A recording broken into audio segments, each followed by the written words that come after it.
Good morning. Good morning. It's certainly a pleasure to be here in Arkansas and with Secure Arkansas, because I think that's an organization that needs to be patterned by other states. Because what I'm going to talk about today is an issue that is deeply embedded in every state in the Union, in fact in every country around the world. Across America, a constitutional awakening is arising. And it is just in time, because something is brewing. The world is being politically and economically internationalized. The big transformation has been in motion for a long time now, and today it is headed for the finish line. Exactly. Let's call this transformation globalism. After I discuss some of the major tentacles of modern globalism, I will then focus on the globalist program called Agenda 21, referred to locally as sustainable development. Sometimes it's simply called sustainability, sustainable or livable communities, environmental protection, public-private partnership, or social justice. I grew up in Orange County, California. When I was 10 years old, Nikita Khrushchev visited Disneyland and said, "We will bury you, America, without firing a shot." Later that same year, 1959, he repeated this statement at the United Nations while slamming his shoe on the table. I thought he was nuts. Yet today, America is falling. We have not experienced a military invasion, so why is it that we are falling? What is it that Khrushchev knew that Americans have not yet figured out or acknowledged? Private property is under attack. Americans no longer feel confident that their government secures the protection of their property. Instead, policies are being implemented throughout our American government which actually attack the idea of private property. Globalist philosophy has swarmed all branches and levels of American government. Is there a connection between globalism and the loss of our rights? Our leaders, who are working for their own seat at the international table, have convoluted the interpretation of the American Constitution. At the core, these people seek to negate the political recognition of an individual's unalienable rights, that is, one's natural right to life, liberty, and the use of his property. There is a massive fifth column operating throughout our government, supported by a huge and well-funded network of non-governmental organizations, so-called NGOs, that work at the local level to advance globalist policies. NGOs are organizations which are accredited by the United Nations for purposes of implementing Agenda 21, the blueprint for sustainable development. Increasingly, the lands across America are being put off limits as people are increasingly forced into high-density so-called smart growth communities. Your elected officials make this possible by accepting a bogus consensus. The American Wildlands Network may look or sound benign, but what you will discover are vast expanses of land taken from people and locked up from any use. There are interconnecting corridors that are designed to limit or block human passage while the animals roam freely. The Wildlands Network is designed to take control of the land across America. Power is being centralized and exercised over all of us. As you will see later, these expanses and corridors are throughout the country. The creation of these corridors are now coming into formation, facilitated by the process of public-private partnerships. These partnerships have been in formation for many decades. What I am going to do today is define and illustrate how globalism works to sublimate the foundation of the American experiment. This sublimation is planned to occur through the implementation of the Global to Local Action Plan of Agenda 21, the agenda for the 21st century. Then I will give illustrations of how Agenda 21 plays out in your neighborhoods, cities, and landscapes. I will then suggest what it is you can do in your own neighborhood to expose and ultimately reverse this American plague that is destroying the entire country. This anti-American plague that is destroying the entire country. Now, the battlefield for the modern world war is over the political recognition of unalienable rights. For example, the judicial recognition and protection of the right to the use and enjoyment of property has been largely abandoned. Prohibited zoning, open space mandates, resource extraction limitations, conservation easements, and use prohibitions, coupled with enforcement provisions of such things as the Endangered Species Act and the various wildland bills, are all designed to chip away at the idea of private property. The Endangered Species Act, or ESA, often nullifies a landowner's natural right to the beneficial use of his property. Through the ESA, the courts have enabled massive legislative takings of property use. America cannot stand if the idea of private property is not protected. As George Washington said, private property and freedom are inseparable. And yet, the United Nations' position on individual land ownership is clearly the opposite. Land is to be held or controlled by governments and its partners, not by individuals. There is a globalized assault on the individual and upon the system of government that supports individual rights. Global organizations such as the World Bank and the World Trade Organization have taken control over our nation's trade policy. Multinational corporations work with global political organizations to establish a unified global economic system of distribution that works to implement the stated goal set forth in the Earth Charter. That goal is to, quote, equalize wealth within and between nations. Can a nation remain sovereign if it has bequeathed its trade policy to foreign entities in the name of globalism and the equalization of nations? The 20th century saw a continuum of action designed to lead us to where we are now and to where it is that we are headed. Through the formation of the United Nations and the internationalist organizations like the World Bank, the World Trade Organization, and the Bank of International Settlements, an infrastructure for centralized world government has been established. We are now within the grasp of global governance. Today, this is euphemistically referred to as change. Obama may seek to pound the final nail. Why has individual liberty and national sovereignty so steadily eroded? One reason is that both political parties have supported nationalized education policies that increasingly have indoctrinated youth into accepting global citizenship. Both parties have supported new economics, that is, public-private partnerships in place of free enterprise. And both parties are advancing social justice in place of equal justice. Until recently, when the federal government got off track, most Americans thought we could simply throw the bums out and elect the other party. But that is no longer working. Both parties have spent America to the verge of dollar oblivion. Both support essential tenets of globalism, meaning they both support the United Nations Action Plan for World Government through Agenda 21 Sustainable Development, which uses environmental protection as its excuse for transforming our systems of government and economics. So what is Agenda 21?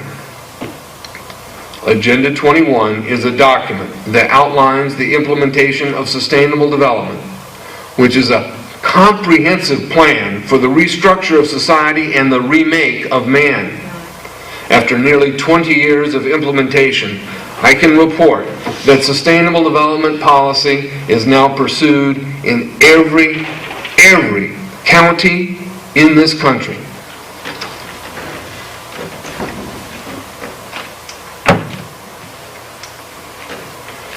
We can see here from the web page from the United Nations, Sustainable Development Agenda 21, Earth Summit Agenda 21. Agenda 21, in their words, is a comprehensive plan of action to be taken globally, nationally, and locally by organizations of the United Nations system, governments, and major groups in every area in which human impacts on the environment. That includes every breath you take. The Commission on Sustainable Development was created in December of 1992 to ensure the effective follow-up of UNCED, to monitor and report on the implementation of agreements at the local, national, regional, and international levels. Agenda 21, Sustainable Development, is the modern battlefield over future political economics and more. Despite its appearance as an environmental movement, Agenda 21 incorporates decades of UN world governance policies. Agenda 21 was written for and disseminated at the Rio de Janeiro Earth Summit in 1992. 178 nations signed on, including George Bush, the elder, signing on behalf of the United States.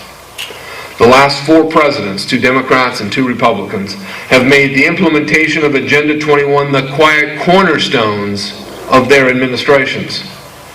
The U.S. Department of State reports to the UN our progress at implementation.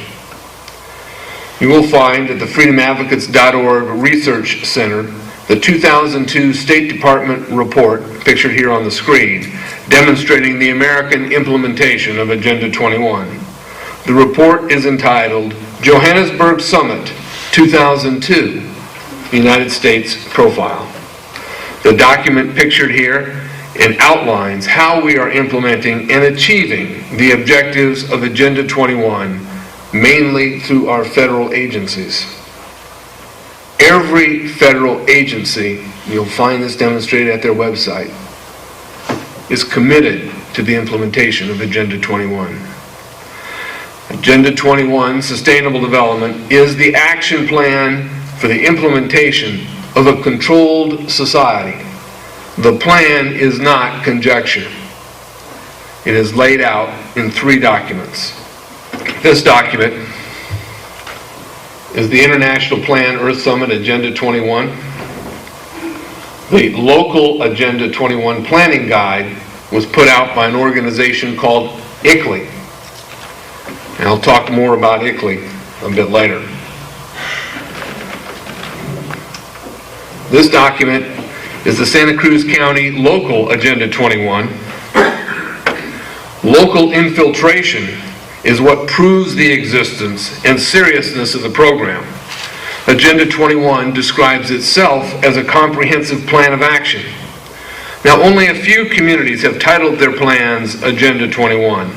But every county in America has adopted sustainability policies. Discover your county's plan or plans, and you can anticipate sweet-sounding titles including Vision, 2020, or Greenworks, etc. Now, to know Agenda 21 is to know the political economic program that is the pathway that America and the world are on. To not know Agenda 21 means we will become slaves to it. Now, the second document is the UN's Global Biodiversity Assessment Report. This document is 1,150 pages. This is the guidebook for the worldwide environmental action program. But to save the environment, this official document calls for a reduction in human population to an industrialized population of 1 billion people worldwide. That's an 85% reduction in today's population levels.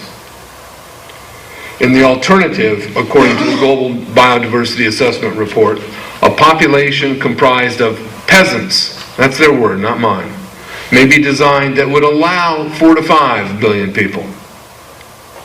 And the third document that outlines Agenda 21 is Sustainable Development's short Bible.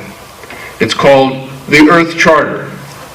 It was authored by Stephen Rockefeller, the son of David Rockefeller and nephew of Nelson Rockefeller. Excuse me, the other way around. It's the son of Nelson Rockefeller, the nephew of David Rockefeller. And Maurice Strong, who was the Secretary General at the 1992 UN's Earth Summit.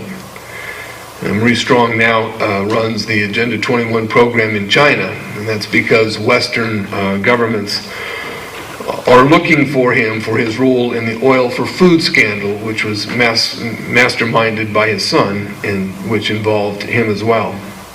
And the third author of the Earth Charter is the former Soviet dictator, Mikhail Gorbachev. The Earth Charter is taught in most American schools.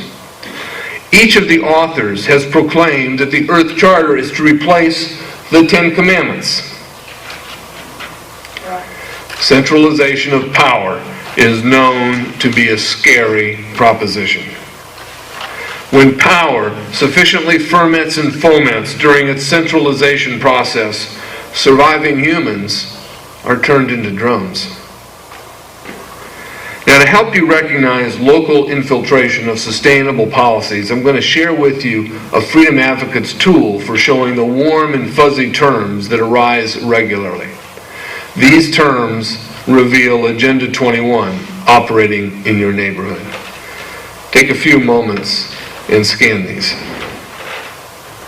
I'll just point you to a few of them. Consensus is the process of making sure there's no opposition. Consensus meetings, which are held all over every town all the time across America, run by the rule that nobody can disagree. Margaret Thatcher called consensus the process where everyone comes to agree on something that no one truly believes. Watershed. We'll talk a lot about Arkansas watersheds in a little while. Regional. Regional is a key concept for the implementation of sustainable development. And we'll discuss that more as we move along this morning. Agenda 21 rarely calls it by its name. Instead, these warm and fuzzy terms are used. So keep your eye out for them. The first time that sustainable development was used, that I've been able to find, was by Woodrow Wilson while he was president. There is no loss of irony that the man who brought us the Federal Reserve and the income tax, the League of Nations, the direct election of senators in the 17th Amendment, and the war to end all wars would introduce America to the concept which today is a synonym for world governance. Now, supporters of Agenda 21 use a mantra illustrated by what's called the 3E pattern. The 3 E's represent a summarization of Agenda 21's blueprint. The oft-repeated 3E concept looks and works like this: equity, economy, and environment. Well, what do they mean by these terms? Well, equity is the new form of justice, and it uses the principles and the science of sociology, and they use a remade law in order to re-engineer humanity. Economy means the international redistribution of America's wealth. We've been seeing that for decades now.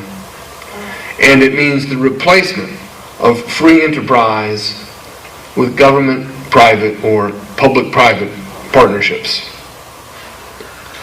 Environment, to sustainable developers, is simple.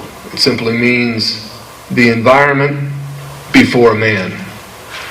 In fact, sustainable development says that all species have equal value, and that humans need to be reduced because their population has infringed on the equal rights of other species to occupy Arkansas. Now, the grandest threat posed by globalism is the Agenda 21 global to local action plan. This is where the rubber meets the road. This is why the defense of America begins in your neighborhoods, your hometowns, and the broader local community.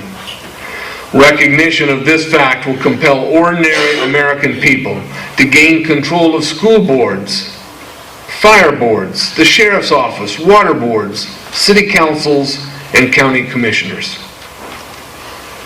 When the Agenda 21 policy has been expunged from every element of the public sphere in a county, that place and those that follow will lead America's recovery as the home of the brave and the land of the free. Now, it is important to understand that Agenda 21 is not a left versus right fight. In what I call the contemporary dialectic, bringing a green global cartel to America, both the left and the right contribute. The left brings us the principles of social justice, and they bring us the concepts of environmentalism. The right-wing collectivist one world brings us public-private partnerships or government-business partnerships. And it takes both sides, and the contributions from both sides bring us down step by step, we're feeling that process today, to the world of sustainable development. The world of a government-controlled society where tyranny rules. Our need is to understand how both sides of today's political spectrum contribute to the globalist action plan. Now let's contrast the American philosophy of individual rights with the globalist philosophy of community rights. In America, the nature of our rights are individual. The source of those rights is our Declaration of Independence. The purpose of government is to protect the natural or unalienable rights of each individual. Our Declaration says that all men are created equal and that they are endowed by their Creator with certain unalienable rights. Let's contrast that with the global view of community rights articulated under the UN Declaration of Human Rights. The purpose of government under this document is to control the individual for the greater good of the global community. Article 29, Section C of that document says, quote, "Rights and freedoms may be in no case exercised contrary to the purposes and principles of the United Nations." You see, under the UN system, government grants, restricts, and withdraws your rights according to its needs. You and the product of your labor belong to the community. That has to be contrasted with the American ideal where it's acknowledged that you're born with rights and government exists only to protect those rights. You and the product of your labor belong to you.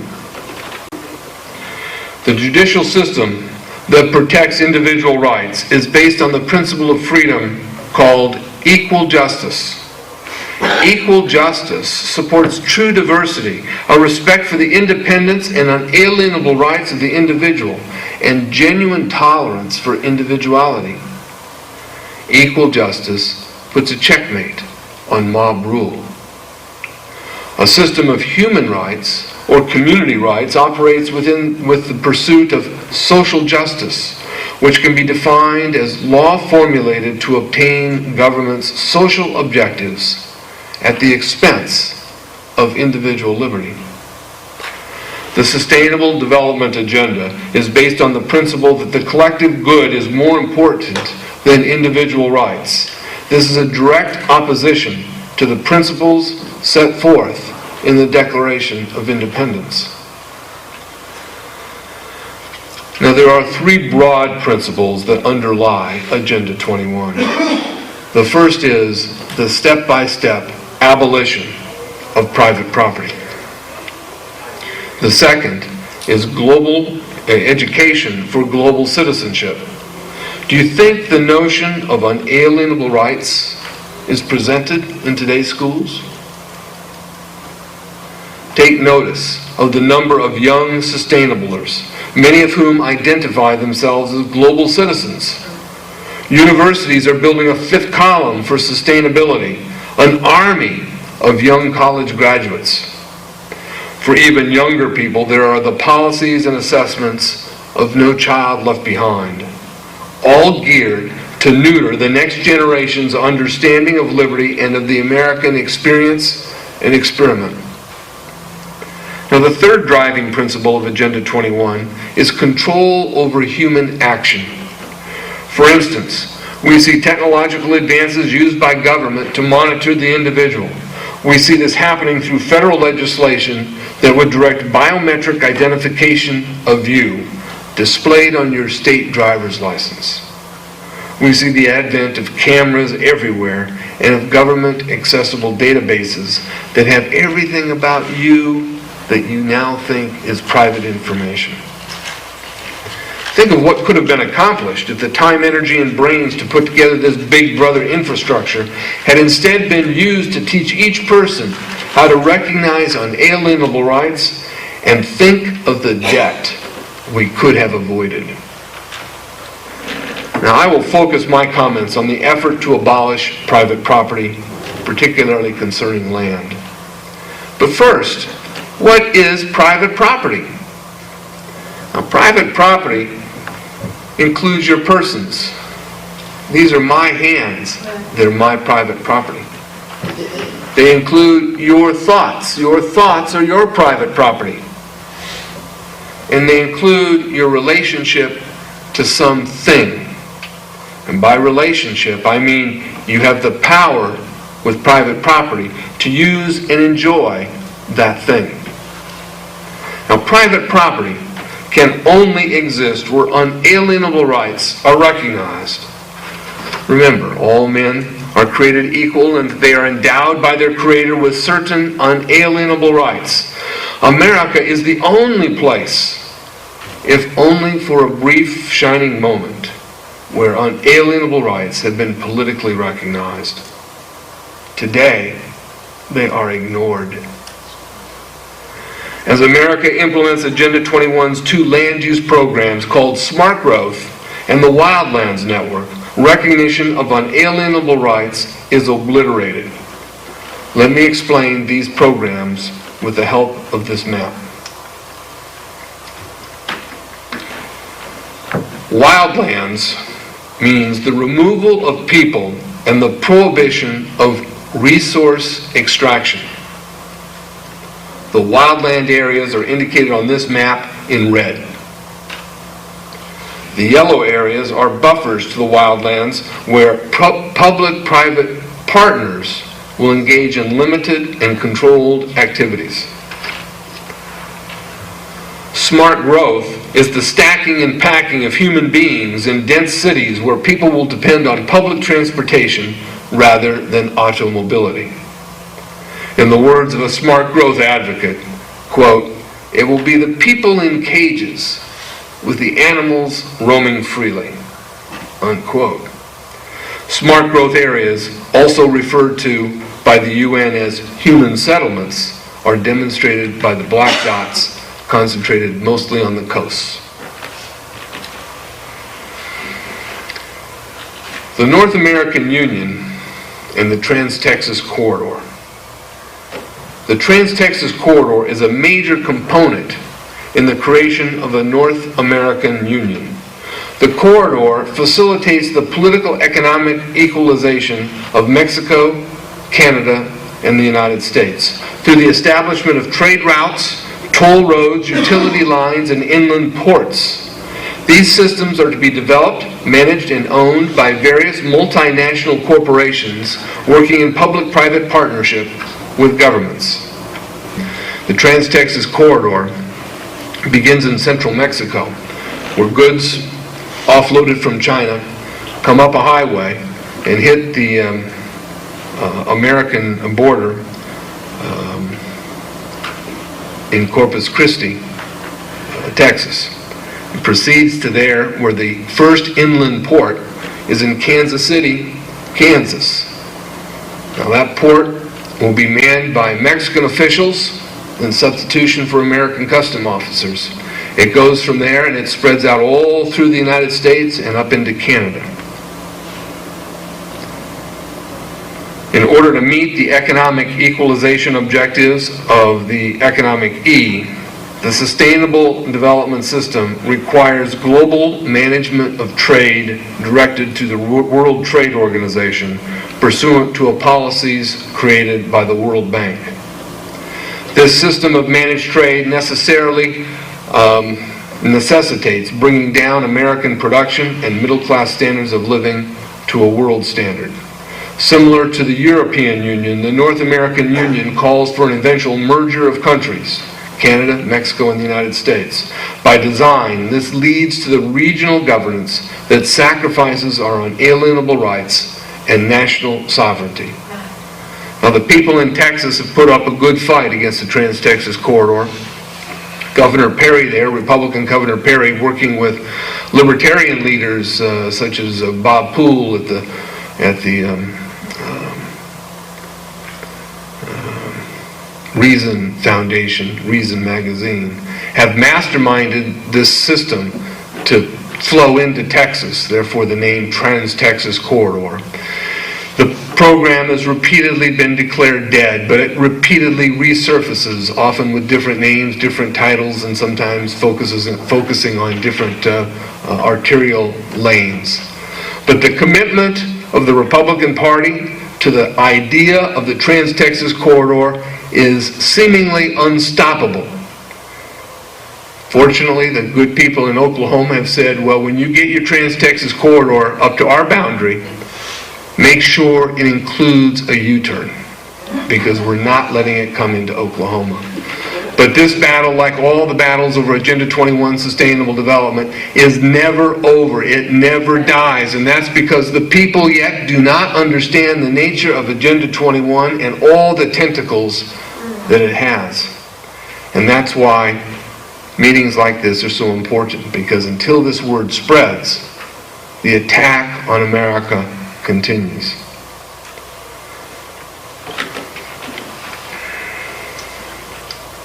Now I'm going to talk about major constitutional breaches that have been undertaken by Congress. The first is the ownership and/or management of broad landscapes. Federal ownership and/or management of land ends up resulting in the implementation of the Wildlands Network. This is a violation of Article 1 of the U.S. Constitution, dealing with the legislative branch, and in particular of Section 8, dealing with the legislative powers as set out in the U.S. Constitution.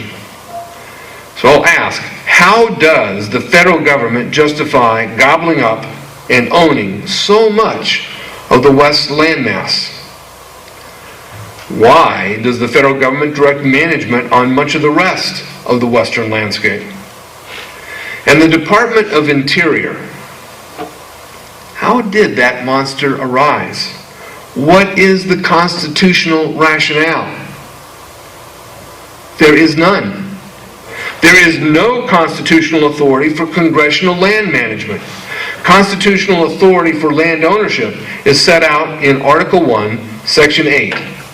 Congress has the power to exercise exclusive legislation in all cases whatsoever over the district, not exceeding 10 miles square, to become seat of the government of the United States and to exercise like authority over all places purchased by consent of the legislature of the state in which the same shall be, for the purpose of the erection of forts, magazines, arsenals, dockyards, and other needful buildings. Unquote. There's no mention of a need or authority for creating the Department of Interior for the massive creation of massive wildlands zoning anywhere in America. There is no authorization for the various federal forest ownership or contemporary wildland bills that have been processed by Congress.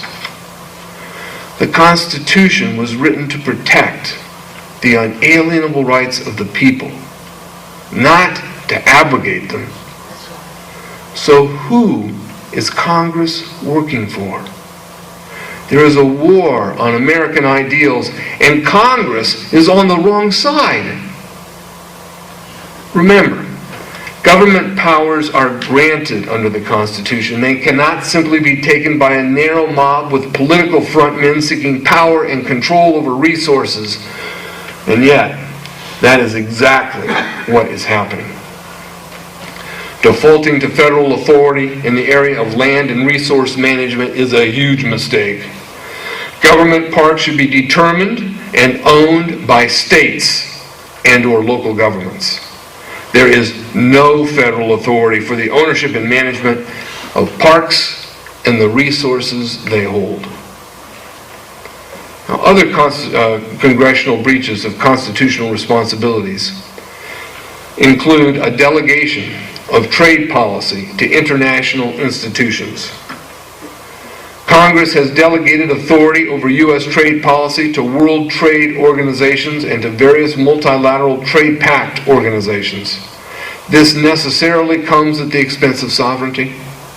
The effects of surrendering trade policy control include a disintegrating border. For example, the NAFTA agreement established a 124-mile wide or 200-kilometer wide international zone of cooperation all along our southern border. You might note that even our system of measurements is being changed. Constitutional taxing authority under Article 1, Section 9 becomes neutered under our trade policy. The constitutionally intended form of taxation, known as indirect taxation, consists primarily of import and excise duties that are lost today to the World Trade Organization's so-called free trade requirements. But it is not free trade that is being established. It is a managed global trade exercised over America.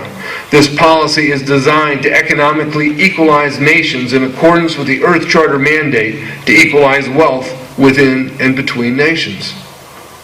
And as a result, American industries are lost to the globalization process. Average American earner wages are reduced to global norms. And multinational corporations profit from cheap, often slave labor from overseas. A massive profit arrangement is protected by the World Bank from American duties. Domestic production is sacrificed, and America sinks. Managed free trade is designed to implement the Agenda 21 directive to institutionalize multinational corporate economic control in partnership with world government agencies. It is also designed to redistribute America's wealth in accordance with the Earth Charter mandate to equalize wealth between nations. And managed free trade is designed to neuter American sovereignty. The modern trade regime results in manufacturing job losses, starting with a shuttling of resource extraction activity. The consequence has been that production leaves the U.S.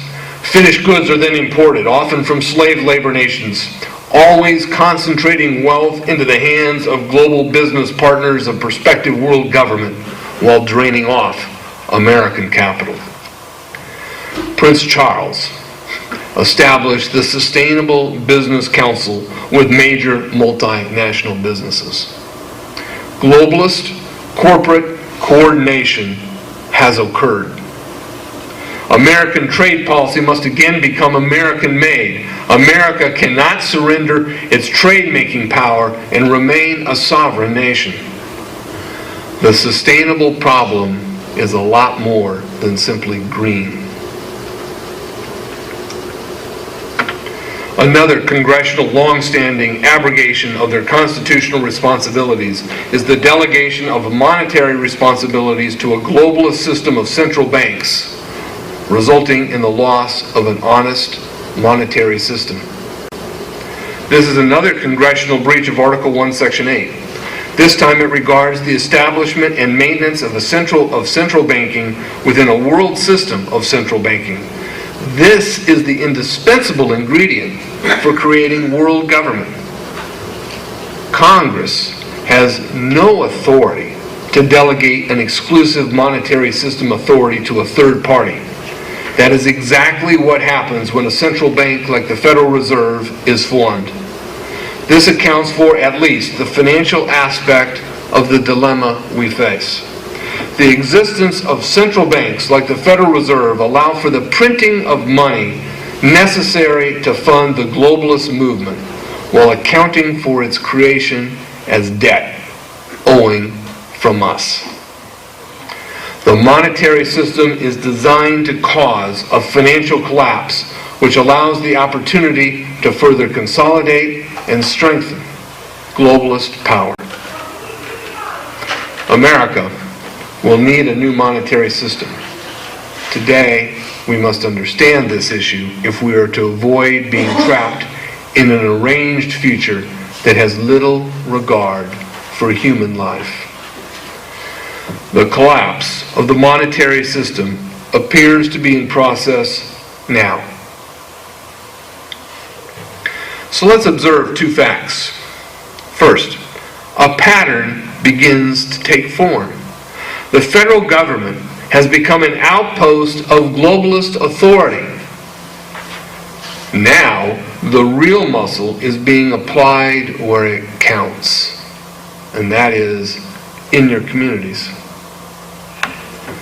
But now we have a place where we can effectively fight and defend and defeat the grandest assault on liberty of all time, and that is where liberty matters the most, and that is in your hometowns. As government prohibits resource extraction on much of the American landscape, America has become dependent on other countries for almost everything.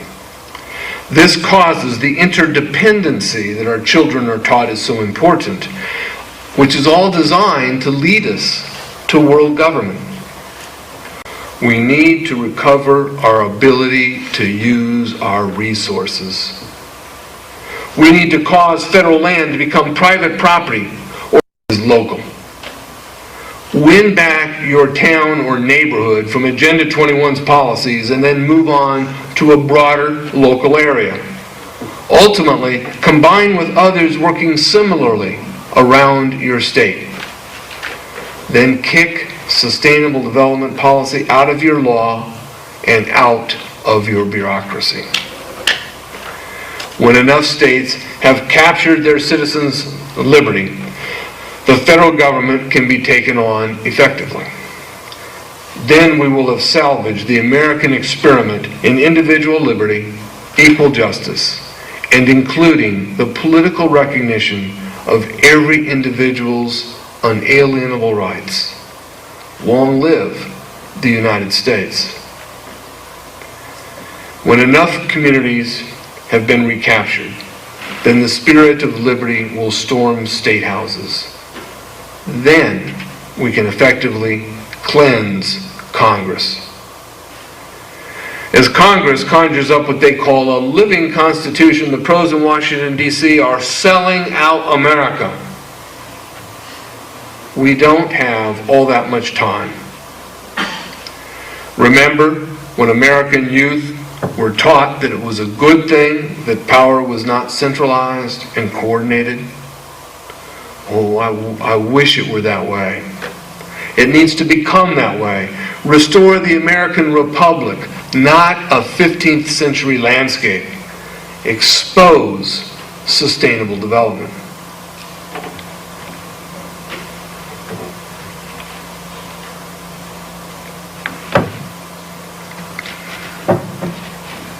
Let's attack the root of the problem. We must learn to recognize the local and broader patterns and tenets of Agenda 21. This way, you can fight back with insight, starting where the attack all around you is happening and where it is that you can win. and that is at the local level. Globalist invasion is happening right under our noses. Every county in America has its local Agenda 21 implementation underway.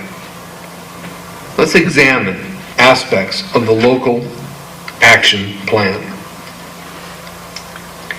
ICLEI is the most vulnerable and dangerous globalist organization operating in America today.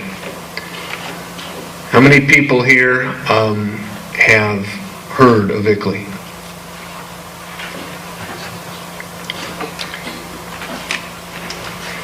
ICLEI is the International Environmental Agency for Local Governments. Let's say that again. It's the International Environmental Agency for Local Governments. ICLEI's mission is to build and serve a worldwide movement of local governments to achieve tangible improvements in global environmental and sustainable development conditions through cumulative local action. The full name is the International Council for Local Environmental Initiatives. It is also called Local Governments for Sustainability. ICLEI is an important NGO that closely ties policy to man-made global warming and climate change. ICLEI has formed an international congress filled with your city and county representatives. This congress acts as a shadow world government. ICLEI directs community development or planning departments and other local agencies and provides statutory and regulatory provisions that implement sustainable policy locally.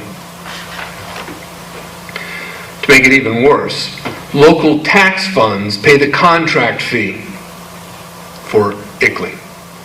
Agenda 21 policymaking is fully embedded upon ICLEI's arrival. At least 600 cities, including Bloomberg-led New York City, from all across the nation, have ICLEI contracts. Local governments have been hijacked by world governance operatives. Each ICLEI city's influence is expanded as ICLEI then automatically steers regional air, regional transportation, and regional water boards, and many other regional transformational governance apparatus, such as the Arkansas Watershed Advisory Group. Article 1, Section 10 of the U.S. Constitution makes the following prohibition. Quote, no state or its subdivision may enter into any treaty, alliance, or confederation, unquote, with a foreign political entity. Neither may a city. So we've got to ask, is it treasonous for city leaders to contract with an ICLEI, an international NGO and UN-related organization? Yes, it is. ICLEI contracts are acts of treason.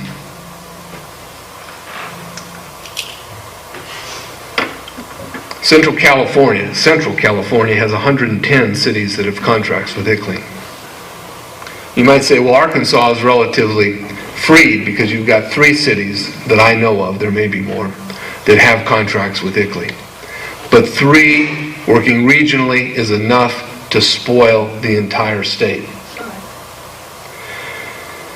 Contracts with ICLEI guarantee implementation of international political and economic policy at the local level, drive city alliances with ICLEI out of the communities surrounding you.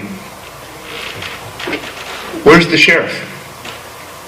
It's time for good sheriffs to take action.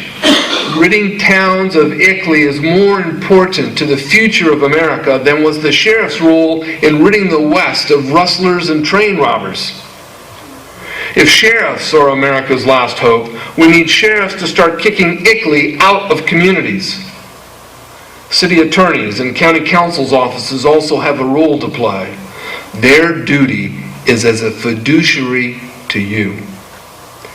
Failure to protect you from ICLEI breaches their fiduciary duty and makes them liable to the citizens. So much of the Agenda 21 invasion at the local level relies on the man-made global warming fraud.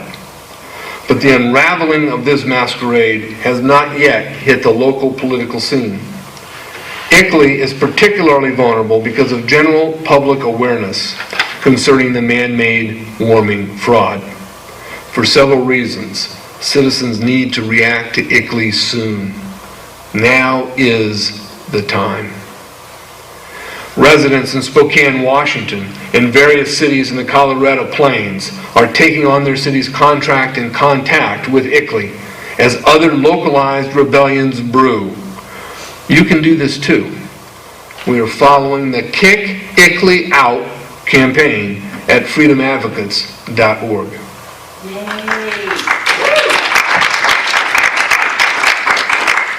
Did our sheriff come yesterday and hear this? No, he didn't. Were there any here? No. Now I'm going to sample the Arkansas and Little Rock area and pull examples of Agenda 21 sustainable development as it routinely pops up on the local scene. Most hometown participants think they are doing something unique. Others think they are doing something for mankind. And well, they are. They are putting mankind on the verge of serfdom. You can recognize globalism operating at the local level by recognizing the themes and programs presented in the local action network and understanding them in the context of Agenda 21. Regionalism is the watchword. It is a core aspect of sustainable development. Regionalism might sound benign, but the consequences that come as a result of the political recognition of political regionalism must be understood by freedom-loving people, or liberty will be trampled. Regionalism is being used to destroy traditional boundaries and usher in a transformed system of governance that abolishes private property, a goal of Sustainable Development Agenda 21. In the words of Charlotte Iserbyt, former Department of Education official, regionalism is communism. Sure. It erases political boundaries and thus representative government. Regional governance cannot coexist with a Republican form of government. So let's start by viewing a local regional council. The Arkansas Watershed Advisory Group, known as AWAG, is a statewide Soviet-style organization that develops policy that is then rubber-stamped by elected officials with no meaningful public disclosure and discourse. The policy ends up destroying landowners' use of water. In the regionalization process, control of water is transferred from landowners to multinational corporate and/or government control agents who begin their work to achieve sustainable development objectives, which include severe limitations on water use. The World Bank has said that the system needs to be set up where no human being has access to more than 10 gallons of water a day. The average American uses 140 gallons of water a day. Remember, there's no shortage of water. Water never disappears. It's impossible to make water go away.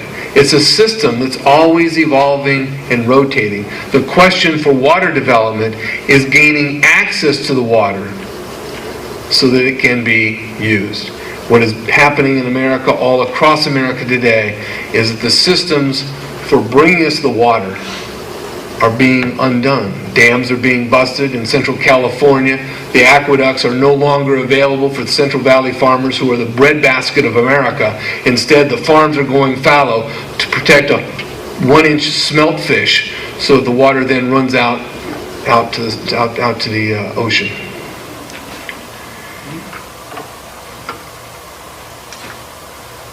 In Arkansas, The Arkansas Watershed Advisory Group was formed to assist citizens and organizations by promoting local watershed management and conservation. It's to better address the public's needs concerning our water resources. The Arkansas Advisory Group has been partly funded by a series of EPA grants. The Arkansas Watershed Advisory Group is a member of the Gulf of Mexico Alliance. The Gulf of Mexico Alliance is a regional partnership, a multi-state regional partnership that was formed to implement the U.S. Ocean Action Plan. Action is the word they always use. In Santa Cruz, it's clear that action is a euphemism that means A is Agenda 21, C is community, teamwork in operation now. That's what the action groups are all about. So the U.S. Ocean Action Plan in the Gulf of Mexico, the public website posts activities of the priority implementation teams, and watch for these organizations, the Coastal Community Resilience, Ecosystems Integration and Assessment, Environmental Education. I don't think they're really talking about the ocean here. Habitat Conservation and Restoration, Nutrient and Nutrient Impacts, and Water Quality. They're talking about the whole South, claiming the whole South is affecting the Gulf, and that therefore on a regional basis all human activities need to be controlled. The Gulf of Mexico Alliance is a federal assault on the sovereignty of each southern state, and it is endorsed by your state legislature. Adolf Hitler had a commitment to the forests and water protection. And he fulfilled that commitment as he implemented his resource monitoring system. It was pure fascism. Today, we call the same thing happening in America public-private partnerships. You too can be a partner. Just accept the concept of voluntary compliance to the new order. Get your permit, or else, says the American Führer. There is a grand collaboration working to change water policy in a way to gain control over your water and further sustainable development and smart growth objectives. Another organization working here is the Arkansas Sustainability Network. We can see the 3 E's, a classic. I can go anywhere in America and I can find a local organization that plays off this 3E concept. They've changed equity to social up here, but economy, environment, equity, all interlocking. This is the code word for those college kids who have gotten degrees in sustainability so that they know the organizations that are part of the team that's bringing this new world system. They call for a healthy environment, meaning green spaces. That means the abolition of private property. Pollution-free communities. That means you need to stop breathing CO2, exhaling CO2. And access to fresh local food. Sustainable agriculture is another whole topic. How the agricultural world is being reformed. A strong economy, meaning jobs and successful local farms and businesses. Well, as sustainable development moves its way through this country, we're not seeing a rise in jobs. Hardly. We're seeing quite the opposite, and that's intended. So the soft and fuzzy words are simply a lie, and the people behind the program know it to be a lie because their ultimate goal is the reduction in human population. And of course, a vibrant society, calling for livable neighborhoods. That means the stack 'em and pack 'em smart growth housing dynamic. Access to basic education. To basic education. What does that mean? That ought to scare every parent. other cultural opportunities. Sustainable development ties together common concern for our natural resources with social challenges facing our community and humanity. And again, you see those 3 E's. Remember, the economic E of sustainable development is public-private partnership.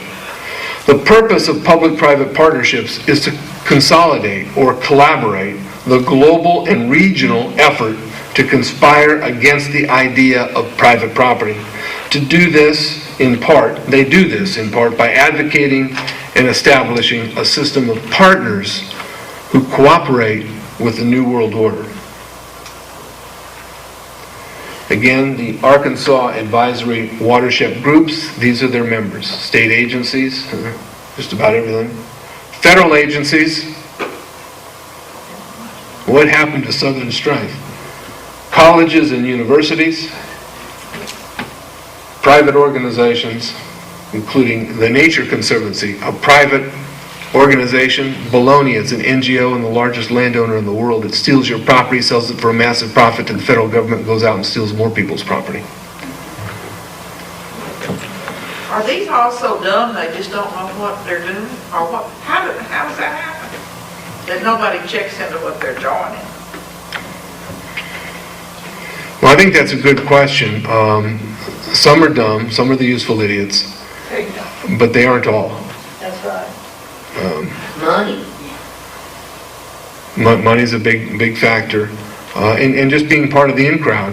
You know, if you're not a public-private partner anymore, if you're in Santa Cruz and you're just a free enterprising person and you want to build a house or several houses, you can't. You got to be a partner these days.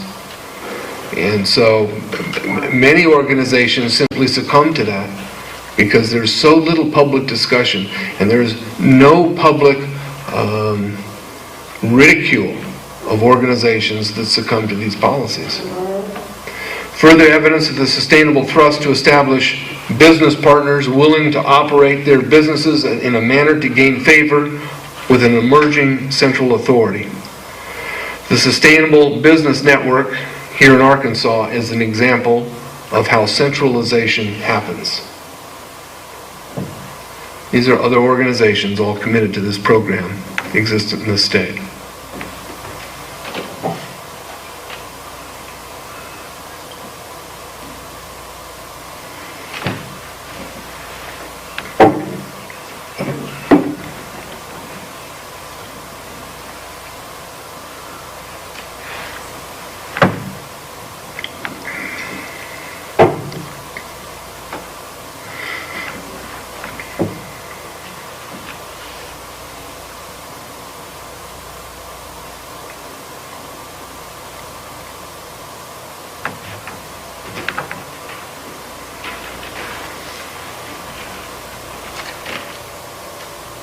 Well, I used to be scared of acorn, and that doesn't sound like it means anything. Forget about worrying about that. I think you're right. All of that has been a distraction.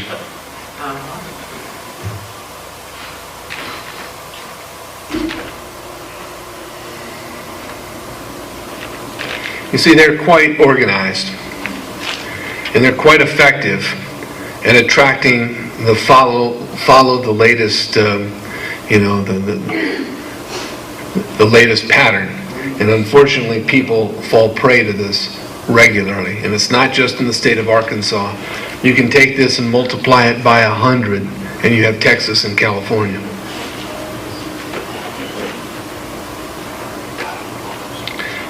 This is all designed to affect the process of regionalism as we become globalized. Now, my hometown county of Santa Cruz has similarly mapped drainage outlets to the Monterey Bay National Sanctuary. This was more than 5 years ago. Now, government agencies, together with associated nonprofits, NGOs, academic collaborators, have developed a program to control all what they call non-point pollution sources. The non-point pollution sources, for purpose of this map, are all things you see in color on this map, because All these states drain into the Mississippi River.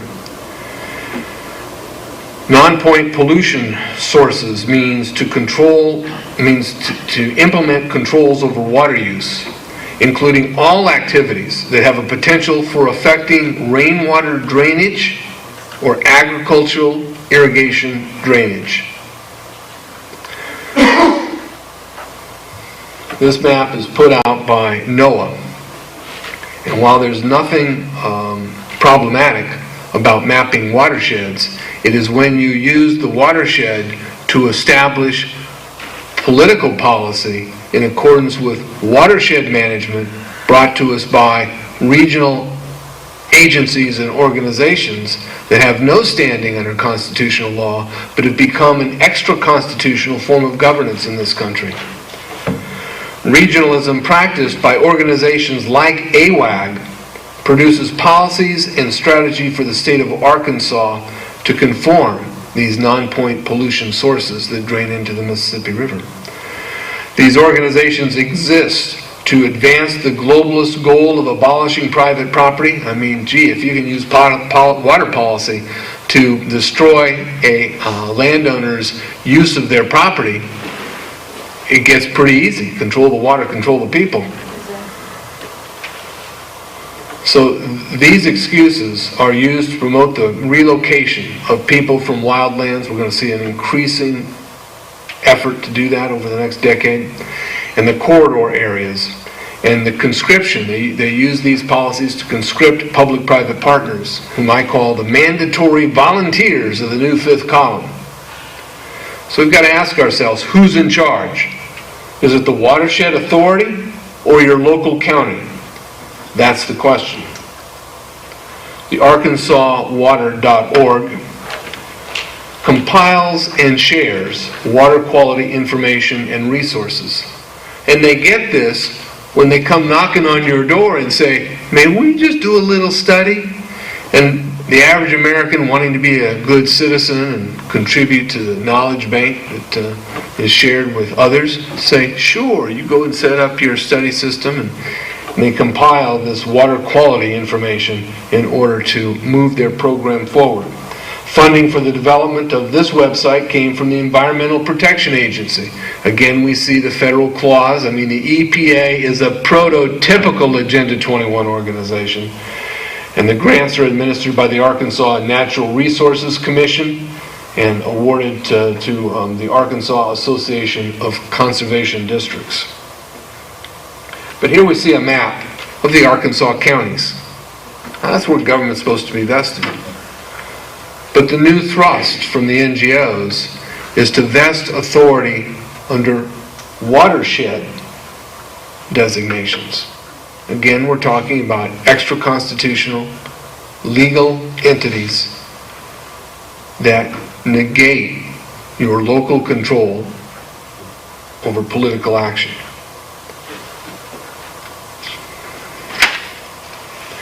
You see, I'll contend that you are being communized, and governance on this basis is likely to be in your near future.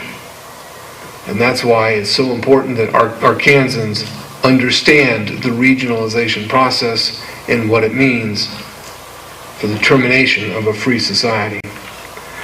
Now, there are 7 watersheds within Pulaski County.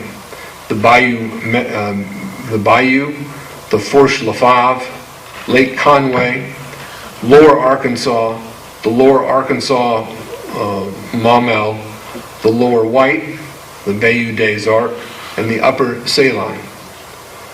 So despite the existence of legitimate reasons for mapping watersheds and river basins, this kind of mapping is part of a nefarious globalist sustainable development action plan. What this action is intended to accomplish is to give policymakers the opportunity to impose watershed area restrictions. And these will include massive restrictions on any land-based activity. You will see how this begins the process of ridding rural landscapes of free enterprisers and private property owners.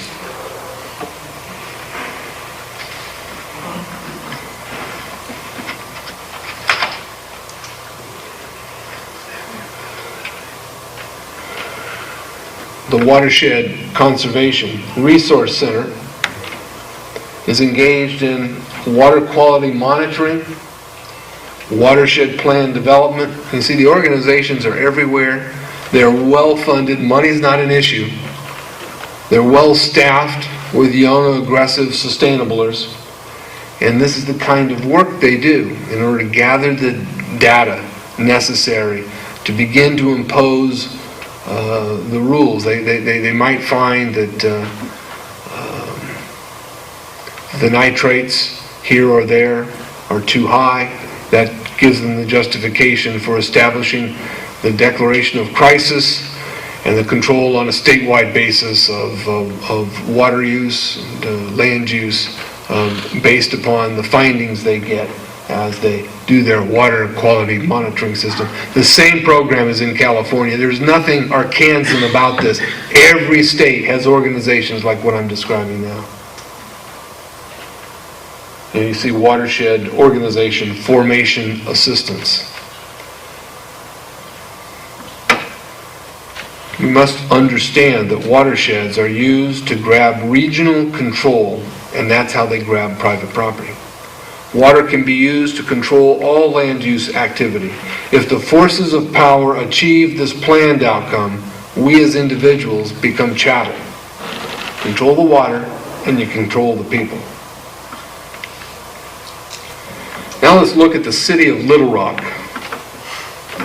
Mayor Mark Stodola, thank you, formed the Little Rock Sustainability Commission in 2008 to promote and support sustainability in the city of Little Rock.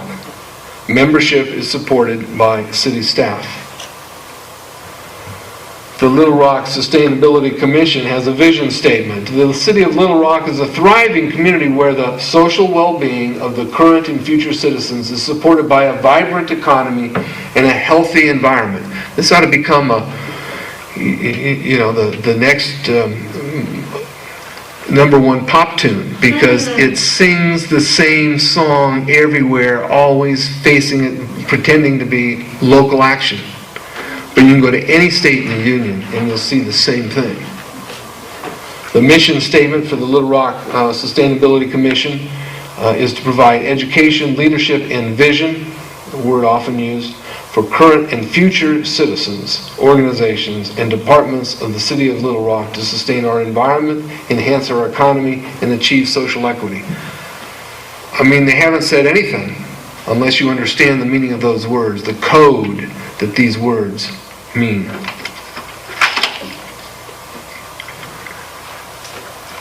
GovGuru, Sustainable Development in Arkansas, is an organization based in Irvine, California. And you can see from this website the commitment to sustainability.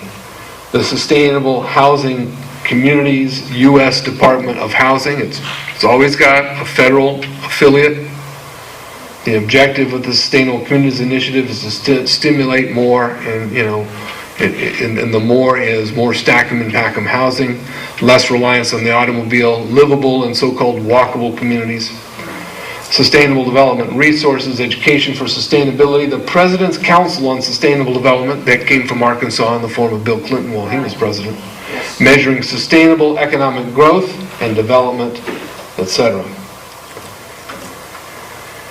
This is an example of far-reaching tentacles, the working machinery with unknown and suspect financing.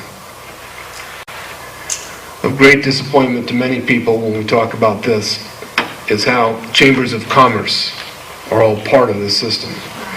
The Little Rock Regional Chamber of Commerce, and I didn't call them regional myself, in their website they call it the Regional Chamber of Commerce. Now, I don't have a problem with regional little leagues. I really don't have a problem with regional chamber of commerces.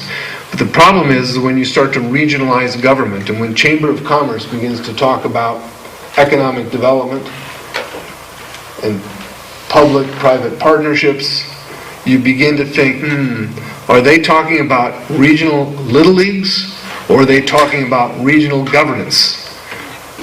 If you investigate further, you find out that chambers of commerce are fully committed to Agenda 21. The American Chamber of Commerce is an NGO.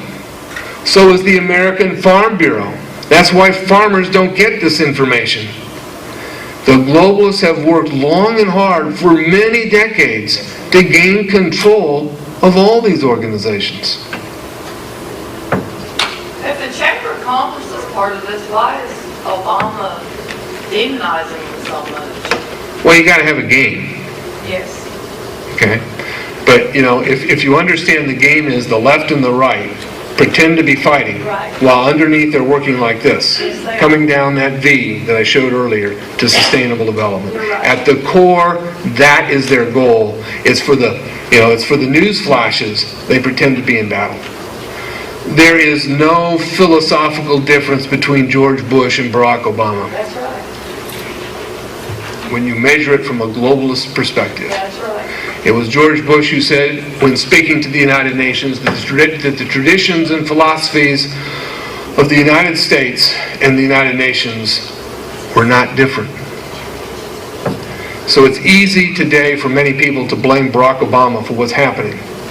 George Bush set the pattern.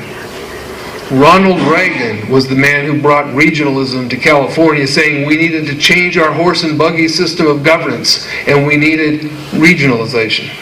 You do not make it in either party unless you subscribe to the globalist philosophy. That's right. Well, then how can you ever change it? You change it from... I mean, how? Take over one party. But I mean, if the president on down is involved in it. You change it...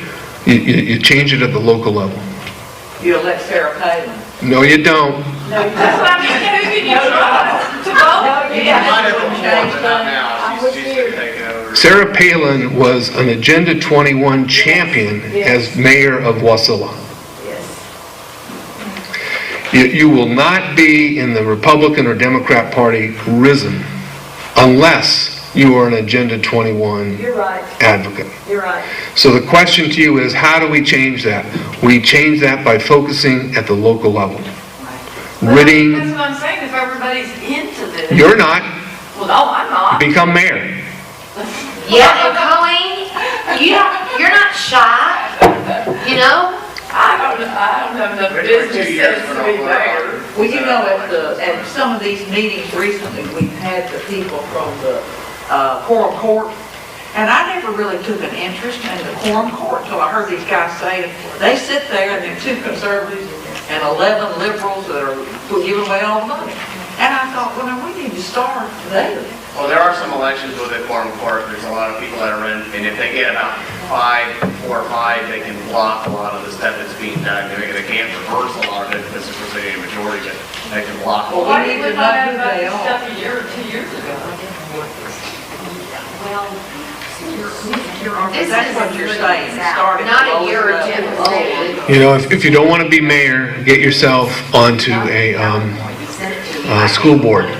Get yourself on a fire board, because fire boards have a lot of role in implementing the wildland policies. There is no elected office, no elected position that is not affected by these policies. And until ordinary citizens, I'm not talking about people who want to rise up in the Republican Party or rise up in the Democrat Party, till ordinary citizens take their role in the governmental structure, we have no chance. Start at the bottom. Somebody out of that, neither Democrat allegiant nor Republican allegiant, can rise up to become mayor, to become county commissioners, governors, and eventually president. But we're not going to win this battle by suddenly voting for somebody to become president who exposes this stuff, because there's no way you break through the system today of exposing Agenda 21 unless you cannot get the Republican nomination without being a proponent of Agenda 21.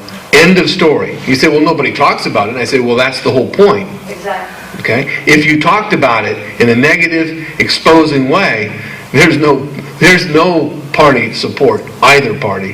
And anybody who thinks that Sarah Palin is the answer No. would be very sorely disappointed That's right. when she assumed the White That House. is right. How about Christine O'Donnell, not for president, or what do you think about someone like her being elected senator? Well, I don't know that much about her. Clearly her opponent is a very likely engager in Agenda 21 policies. But as long as Christine O'Donnell doesn't talk about Agenda 21, here's this giant curse coming upon America. She doesn't talk about it. There is no one on the national scene who does. And if you don't, you're going to perpetuate it because you're working in a system that only rewards those who implement these policies. And that can come from the right or the left. It doesn't matter. This is not a left-right dynamic. It's a up-down dynamic. We'll talk about that after lunch. So we can see the commitment of the local Chamber of Commerce to public-private partnership, to business and industry training program. A partnership between 6 agencies has been established to ensure that companies in need of locating employees have access to individuals who have the basic employability skills. Since when is a government's job to engage in these kinds of employment practices? The more engaged they become, the greater the loss of our manufacturing base, the greater the loss of our agricultural base, the greater our unemployment becomes. But this is all part of the plan. Now the youth are being prepped for global citizenship. And the effort is working. In polling last year, we learned that a majority of 2009 high school and college grads identified themselves as global citizens and not as Americans. Sustainability is being jammed down every youngster's throat, and as a result, the future is truly at risk. Even the AWAG, the Arkansas Watershed Advisory Group, says, bring the environment into your classroom. In the state of California, we passed a law that requires every teacher in the state of California in every class to make environmentalism a core aspect of the subject. You take mathematics in high school, environmentalism has to be introduced into the subject matter. If you are in kindergarten, environmentalism has to be part of the curriculum. That's interesting that says, and still I'm a teacher, and still meet today's standards. That's very interesting. Well, let's talk about what they intend today's standards to be. The Education Connections, the guide is designed to meet the common components of a national education reform. Right. In Arkansas, the national education reform, by using the constructivist approach to learning. Gobbledygook. Whole language teaching. I thought they abandoned that 20 years ago. They did. A cooperative learning and problem solving, and you don't test the children, you assess the children for their compliance to New World Order principles. And people wonder why the youth aren't performing well. There's nothing here about genuine learning.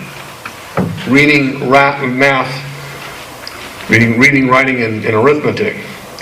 Where's the focus on disseminating facts in the school? No, it's about this nonsense. The school system is indoctrinating our children into global citizenship through a commitment to school-based global ideology. But here's the real question. Why do the parents succumb? Really? Don't know. Why are our children and grandchildren in government schools teaching a new world order that calls for massive population reduction? It's nonsense. Excuse me. There's some books, I think, that underlie some of this. There was a book a long time ago that I read by, I think it was Paul Ehrlich, called The Population Bomb. And then you've got Saul Alinsky. I had to study that when I was in graduate school. And I think that tell me if I'm wrong, there's a statement out there that it says, think locally, act locally. Yes, I've heard that. I've seen that all over the place. So I think that that's the idea that is being brought. Yeah, in Santa Cruz back in 1980 half the population had that bumper sticker on their car. It bewildered me what that really meant. Now it's easy to understand. Once you understand Agenda 21, it's think globally, act locally. That's precisely the logo. Now the following listing incorporates those elected officials who give their support to the ICLEI global warming policy. These people need to be voted out of office. Now, things like ICLEI's climate change best practices account for much of the government's financial condition. States and municipalities also commit massive resources to the policy commitments that fuel the globalist transformation. So let's turn that locally. The president, the former president, he just was recently replaced, of the ICLEI USA wins a major climate award in June of this year. That is Mayor Patrick Hayes of North Little Rock. It says here, we need to take incremental steps, build momentum, and then watch change take root. By coming together for a common cause and being proactive, local governments can and have influenced state, federal, and international policymakers.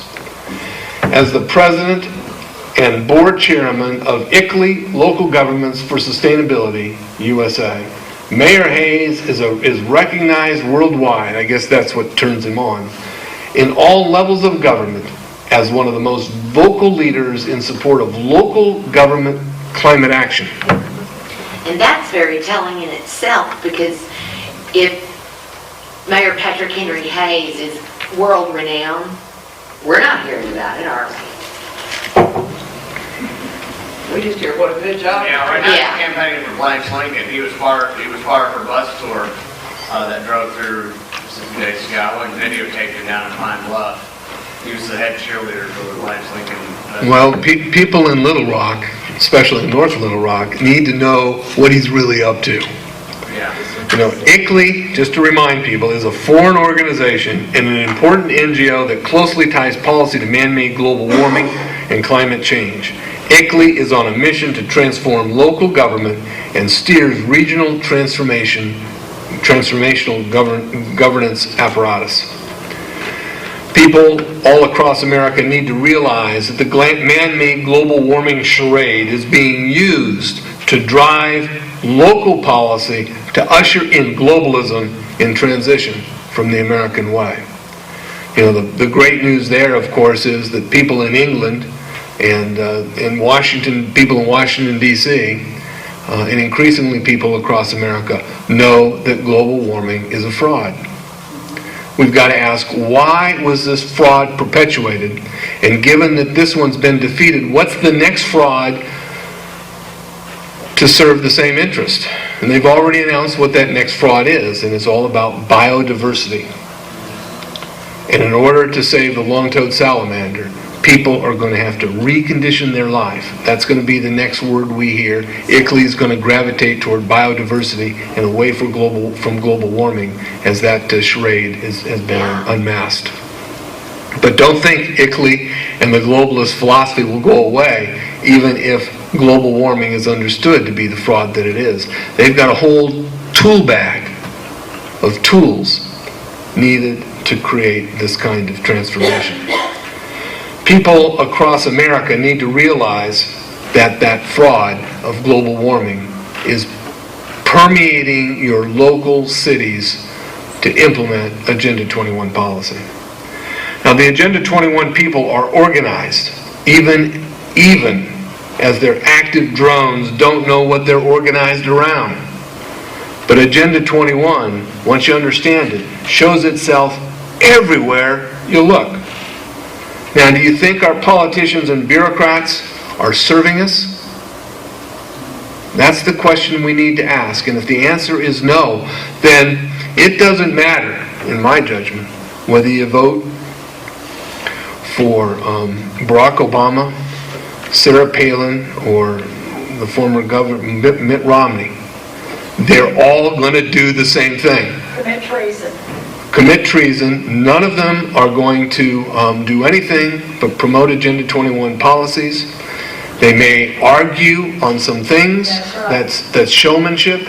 That's where you're right. But bottom line, they pick one of the 3 E's or 2 of the 3 E's or all 3 of them, and they produce the policies necessary to advance those interests. George Bush's policies to advance, particularly the public-private partnership dynamic, was unsurpassed. Barack Obama's efforts to push the equity, social justice principles are unsurpassed. And the next president, I don't care who it is, anyone we can see on the horizon today, will take one of those 3 E's and push them as hard as they can. And so the left-right dynamic just works really well You're right. in bringing us down this way. My question is why? Is it all for power? Yes. I mean, it can't be for their family or the future of their family. Well, there are some, a slave master Yes. always thinks they get special treatment. They're still slaves, but they get to be a master. So the political apparatus today rewards people willing to be the slave master. Now, who are the elite behind all of this is not a subject I get into, but the public is becoming more and more familiar with the kinds of organizations that really are behind all of this. And those organizations certainly have control of both major parties of this country. Does anyone smell collectivism? Yes. Do you think private property is being abolished? Yes. Do you think a new system is being designed to reorder our society? 1,000 points of darkness are descending upon us. But if we understand Agenda 21's action plan, then we can restore liberty without fighting 1,000 battles. We need to cut off Agenda 21 at its head. And that means defeat local implementation of Agenda 21. And what happens if people do nothing? America becomes the land of the collected and home of the enslaved. Exactly. So what is it that you can do?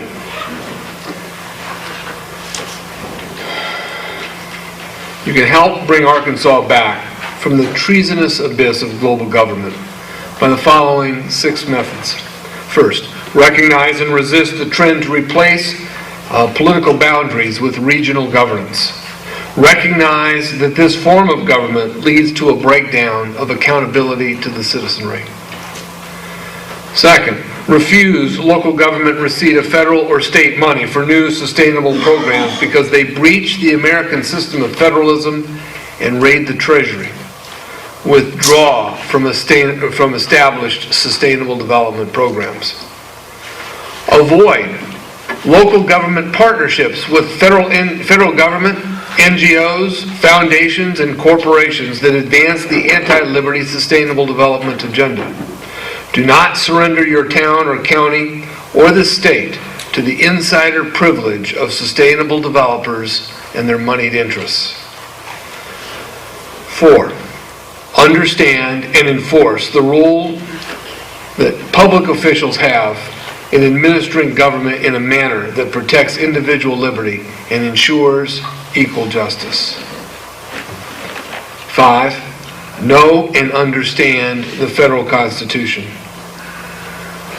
Recognize that our leaders take an oath to the Constitution, but pay particular attention to Article 1, Section 8, the 8th and 9th Amendments, which limit federal power, and the 14th Amendment, which limits the state's police power. And finally, kick ICLEI out of Arkansas. Yes. Visit freedomadvocates.org to study the ICLEI primer, the consensus process, and Agenda 21 generally. Expose ICLEI and its traitorous activities. Inform and motivate citizens in the cities named earlier to take on their city leaders. Counteraction to ICLEI is, I believe, the 21st century shot to be heard round the world. Wouldn't it be satisfying if your entire state was the first to kick Italy out? This is what the public must accomplish to recapture our country and the American way of life. But always remain committed to the essence of the mission, and that is to restore the principles set forth in the Declaration of Independence. The outcome of this Second World War for independence can only be won by understanding the nature of the infiltration we are experiencing. Knowledge, commitment, and engagement is what will win this war. And if we can't win that kind of war, we cannot expect, nor will we be, nor our descendants be, free. America urgently requires a new political direction with new political majorities, and we need it soon. The good news is that a number of states already have begun that process. Make sure Arkansas is one of them. You can demand restoration of the American system of federalism, and only then can we be truly capable of regaining control of the federal government. Do not look for today's federal crop of Democrats and Republicans to take us anywhere but down the path to globalism. The federal government is where the transition is coming from. Today, it has flowed into locales everywhere, including here. So take action locally. Local pro-action is our best strategy to stave off world government at this late date. The modern war is between globalism and America. Let me show you an illustration that captures the contrast between globalism and America. In America, we have freedom.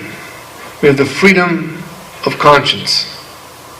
We have the freedom of expression and the freedom to associate.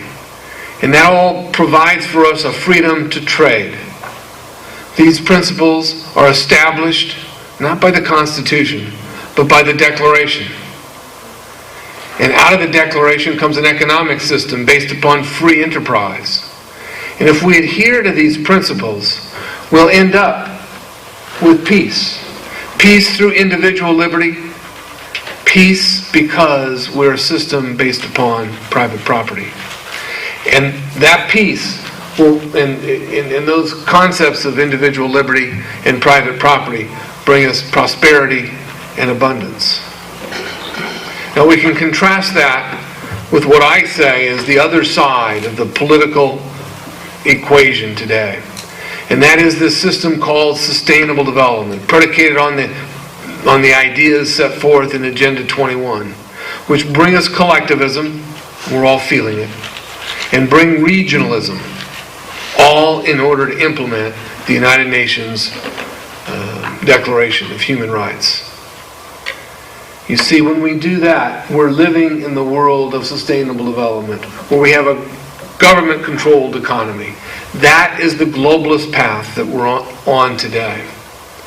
I contend that the dynamics of liberty versus tyranny, or America versus globalism, reflects the true political spectrum, one that measures good versus evil, reason versus nonsense, and a view of humanity as made in the image and likeness of God, and not as chattel of ruling elite. A left-right spectrum is contrived to produce confusion and false battles. It is designed to deliver to us all a transformation of America into an outpost of an emerging one-world tyranny. It is only by winning the local war undertaken by the globalist machinery, brought against the independence of this country and the independence of the individual, that we can earn a second coming of America, the land of the brave and the home of the free. So good fortune to each of you and to the state of Arkansas, and may God bless America.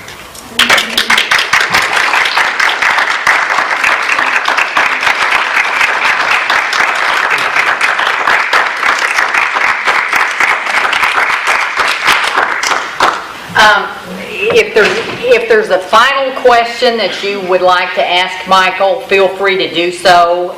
We're going to try to wrap this up because he does have a radio program that he'll be on at least an hour, maybe two, by the time we have call-in with Dave Ellswick. So it's going to be huge. And I want to thank everyone that has attended this and supported this, because the information that you all have received here today and yesterday is just absolutely life-changing. And if this doesn't move you into action and for truthful action. I feel like sometimes we're working to be popular. Sometimes it's almost like a little club. But if you really want change, this is the knowledge that you have to have. And we have to proceed towards change with a plan of action such as this. So I want to thank you all. You're just, you mean a lot to Secure Arkansas. Some of you are so very dedicated. I look at the Lees. My goodness, you all have been faithful through thick and thin. Jack and Jan, you're to be highly commended because of the battles you fought, and you wear a badge of honor and courage in my eyes. And to me, trust is earned. And I feel that with all of us, because I watch the people that really are the true patriots, and they're still fighting. God bless all of you, and you're welcome to ask another question of Michael. And let me say that if you feel led to do so, give him a little donation for his speaking, because he's traveled many miles and been in Arkansas for 1 week now. And we want to make sure he goes home blessed. Others, and you can only do that by understanding the nature of the globalist assault that's coming down upon all of us. Yes?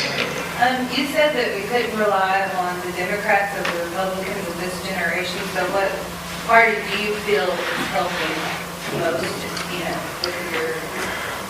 Well, George Washington was quite adamantly opposed to the idea of political parties because they concentrate power in the hands of people who are not vested with that power through the American people.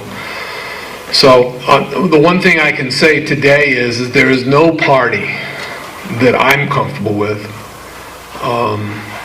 You're right. And so, I think it's going to be individuals who end up leading the resurgence of America, and they won't have to put on a blue or red label to do that. And I think as the American public, let's face it, over a third of Americans today say, no party affiliation for me. Just give me the general ballot. I don't need your party primary ballots. And, that's a reflection of public awareness that the parties aren't serving us.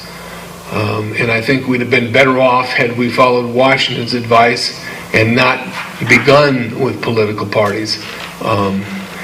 And yet, since we live in a world of political parties, if there's a force out there to create an American party, I could support that. But the political parties as they're arranged today, and I don't see a whole lot of hope in reforming the political parties. The country's falling. That's what we need to rush attention to. I would not be interested myself in putting my attention to reforming either party. Can I say just one more thing? Sure, Holly. What's happening now with all these, for years, you've heard the progressives. The progressives in America is the Fabian Socialist Party, and they're the Marxists. They believe in slowly and progressively taking over a country from within, infiltration, put people in high positions key positions of authority to control the rest, and with the militant communists being their counterpart. And so we're so infiltrated and indoctrinated right now. These laws that are coming forth that they're trying to shove down our throats, you take like Obamacare, these unconstitutional laws. Thomas Jefferson said an unconstitutional law is no law at all, and it's null and it's void. It doesn't have to be obeyed. And what's happening in other states at this point in time is the 9th and 10th Amendment, declaring their national sovereignty. And we really need to get, right here in Arkansas, we need to get the politicians, to declare our state sovereignty and tell the feds to go take a hike, because we have the constitutional authority to do that. And we better get on these people and get them pointed in that direction, and that'll be a big step toward helping to secure Arkansas. I think that's right. Any other questions? Yes, sir. You spoke about watersheds, and in the area that I come from, we have the Beaver Lake watershed kind of situation. And we all know that water runs downhill, so if it's polluted at the top, of course it's going to be really polluted at the bottom. So a little bit of phosphorus here, a little bit of phosphorus there. How do we back up and say, yes, we are a county? Are we really a region? We finally wind up with the state going in several different directions. How do you protect the quality of certain things without winding up in this mess of Agenda 21? Well, look, government has a role in the environment. I think that role is very limited. It is to protect the water, it's to protect the air, and it's to protect your property from pollution by another. But if you want to pollute your property, so long as you're not poisoning the air or poisoning the water, you've got every right to pollute your property. So I have no problem with government, legitimate constitutional government, through the states, counties, or incorporated cities, of implementing and enforcing anti-pollution laws. So if the phosphorus is creating a water quality problem in running streams, then regulation to prohibit that is an entirely legitimate governmental function. But to use water quality as the excuse for reshaping our governmental system, and as an excuse for limiting landowners' draw from clean water aquifers, is a motivation that does not reflect a legitimate function of government, and in fact it indicates a motivation for nefarious objectives. I'm going to have to answer Leon on that. Leon, be careful on how much they say we're supposed to not have. They've said it's so low that it's ridiculous. I'd like to comment. So there's more can address that better than I can. Basically, the water in the Beaver Water District. Go ahead and tell them so they can understand, because we're facing a lot of watershed. Yeah, we're talking about the Beaver Water District. They've done research on it and found, with the tremendous growth and the tremendous development of that area, that the water has gotten cleaner and cleaner and cleaner every year. The only real problem there is sediment. And I'm sorry, Mother Nature creates sediment, and you're going to have to live with it. I mean, they went to a deal where they were talking to a bunch of legislators, and they were saying, well, we need legislation for this and legislation for that. But the problem is they've dug a big old lake, and now Mother Nature's trying to fill the big hole back in. Yeah. So if you could legislate against that, I guess we could have legislation on the border that doesn't allow tornadoes in the state. That way, I wish. But you say no tornadoes, they'd have to stop at the border and quit. You can't legislate Mother Nature. Yeah, I think Warren makes a real point, and that is that the air and the water in America have been dramatically cleaned over the last several decades. I was raised in Southern California, and most days you couldn't see to the end of the block. Now I can go back to where I was raised in inland Orange County, and you can see 30 miles out to the ocean. You can see the ocean on a typical day. Los Angeles has pretty darn clean air. Well, that was a legitimate government function, and yet the mistake of government was, in the middle of the 20th century, there were no limitations on air pollution. Today, those they've gone overboard. They've used pollution as an excuse to do many things, and of course, All the industry and manufacturing has been driven out of the Los Angeles basin. All of our goods are produced in China, which has dirty air. But the point is that things have improved a whole lot. Air and water quality are not major issues in America today. They're major issues only because they're being used as an excuse to collectivize us. Exactly. Yes? And speaking about Los Angeles, it's my understanding that the Trans-Texas corridor in Mexico, they are dredging out new ports. And then they're doing the same in Canada. And it's my understanding that the influx of ships and imports into the Port of Los Angeles and the Port of San Diego have dramatically declined. Is that true, and are they putting up a fuss about it? Well, I don't know the answers to those questions. But to the extent that a decline hasn't happened in places like Long Beach, it is destined to happen. It probably hasn't fallen off a whole lot from the Trans-Texas Corridor because the Trans-Texas Corridor is not yet operational. Right. But when it becomes operational, Long Beach is gone. Everything will come up through the Trans-Texas Corridor and escape all customs review. I mean, you want to talk about a Trojan horse. Load up the trains. I mean, the Trans-Texas Corridor includes train routes. Load up the trains, with the Chinese army. It comes right across the border. It's the North American Union, and here we go. So there's a lot of risks associated with this North American Union concept as reflected through the Trans-Texas Corridor transportation system. Michael, that highway you're talking about, I believe I read that you're talking about that customs station where it's being manned by Mexicans. Okay, from what I understand and what I heard, that will be considered sovereign Mexican soil, just like here in Little Rock, we have a Mexican consulate, and when they open it up, they said it's considered sovereign Mexican soil, and our police are not even supposed to be going there unless they're invited. I think that's the plan for Kansas City. It hasn't all happened yet, but to the extent the American people understand this continental design, for them to really get that in place will be the final nail that proves that American sovereignty is ended and that really the American system is finished. So the fight, from here I go to Texas, in San Antonio, where an organization called TURF, Texans United for Reform and Freedom, have been fighting the Trans-Texas Corridor effectively for some time now.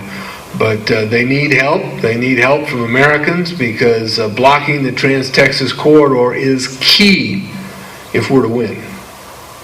They need prayer. I'm sure that helps.